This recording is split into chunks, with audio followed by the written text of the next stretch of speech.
era una columna de Bernini, completamente pues enroscado al toro, una cosa muy bonita. Pero le quiero preguntar al maestro por una faena que he visto muchísimas veces en el cine y que siempre me impresiona, por la hondura precisamente, que es un toro de Garzón, en Vistalegre, el año que no toreó usted en San Isidro, En el 68. En el 68, al que le cortó un rabo, un toro de Garzón. A mí es una de las faenas que más me conmueven de usted y quiero preguntarle por ella, porque creo que ha sido una de sus mejores Hombre, faenas. le llevaron hasta el puente de Toledo, que además quien sabe Madrid, quien conoce Madrid, la diferencia de distancia que hay de la plaza hasta el puente es enorme, ¿no? Me parece que 3 kilómetros. Sí, sí. Bueno, más o menos, por lo menos, creía que era interminables las distancias a hombros. Pero esa faena, ¿cómo se vivió, maestro? Bueno, yo sinceramente he dicho que de mí suelo hablar poco. He disfrutado más viendo a mis compañeros que a mí mismo. Incluso de puerta y camino disfrutó 189 tardes, ¿no? Con ellos, ¿no? Yo tengo los recuerdos esos entrañables de emotivos, emocionantes, y sinceramente pues no sé, me dejan pues grandes pozos de recuerdos. Dos toreros como Diego Puerta abriendo el cartel y después le sigue Pau Camino. ¿Qué hace el tercero, como es el Viti? Para estar a esa altura y sobre todo para haber pasado la historia, ¿no? Porque han sido los tres, ¿no? Geniales. Yo creo que ustedes deben de pensar que la admiración de todo esto, el hecho resultante, es el público. La grandeza de captación, de mente, para poder calibrar, valorar, es el público. Esa es la admiración que nos podemos contar los artistas viven a través profesionales. Está claro. El público es admirable cómo acoge las distintas maneras de ser de cada uno de los toreros y los valora como ellos creen que realmente tienen que... ¿Cómo la acogieron? Y digo yo, ¿cómo le acogieron en Sevilla en ese año 66 que decíamos de ese toro de Samuel Flores?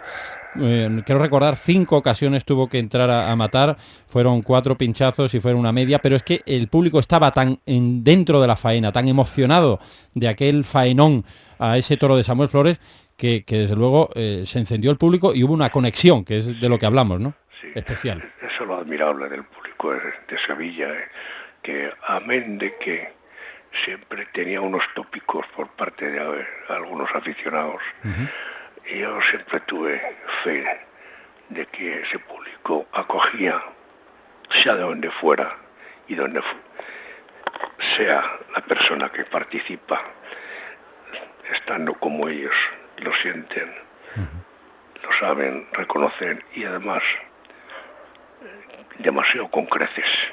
Maestro, cuando estaba usted en Vitigudino, en el taller del señor Baltasar, su padre, y pintaba toritos en los carros, ¿usted creía que iba a llegar tan lejos como gran figura del toreo? No. ¿O simplemente era una ilusión? Nunca. Mis ilusiones eran siempre, bueno, y han seguido siempre siendo ilusiones, porque a mí me mantenía la ilusión de ser mejor y nunca fui capaz de conseguirlo. ¿Se ha ido del toreo sin haber hecho la faena que le hubiera gustado hacer? Yo no hablo de la faena, pero sí siento la nostalgia de haberme dejado, luego de haber podido ser mejor. Pero ha sido una persona que a mí me ha llamado la atención porque no le importaba excesivamente el público o la plaza, era una lucha interior, era una lucha consigo mismo. No era cuestión tampoco del éxito y de la fama, porque a usted nunca le afectó eso. Yo creo que si hay alguien que le ha influido, por supuesto, decía antes al principio, el maestro Juan Belmonte, ese toreo abelmontado, esa colocación que decía Domingo, manoletista, evidentemente ha habido influencias, pero el Viti después ha sacado su propia personalidad, su propio sello. Incluso muchos han dicho que ese era el toreo del auténtico castellano. Yo no he entendido nunca de valoraciones de ese tipo, ¿no? Porque nosotros, los toreros, creo que hemos toreado cada uno a nuestra manera. Y luego el estilo, el calificativo, pues no sé, a veces puede haber personas que hablen de comparar esos estilos con otras artes, ¿no? Pero vamos, el mejor embajador que ha tenido Salamanca Ese ha sido usted, ¿no, Domingo? Yo estoy convencido, desde luego.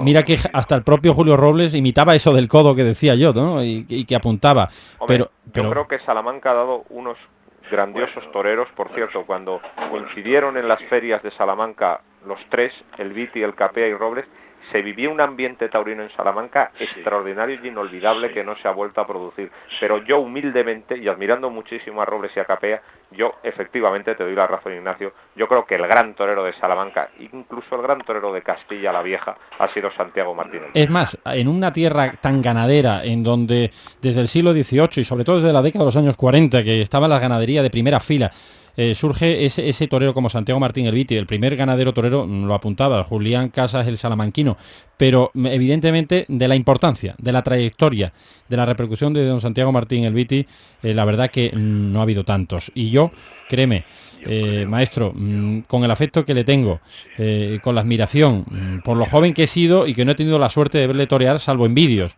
¿eso cómo se lleva, el ser embajador de una tierra como la del Campo Charro? Yo sinceramente creo, vamos, que demasiada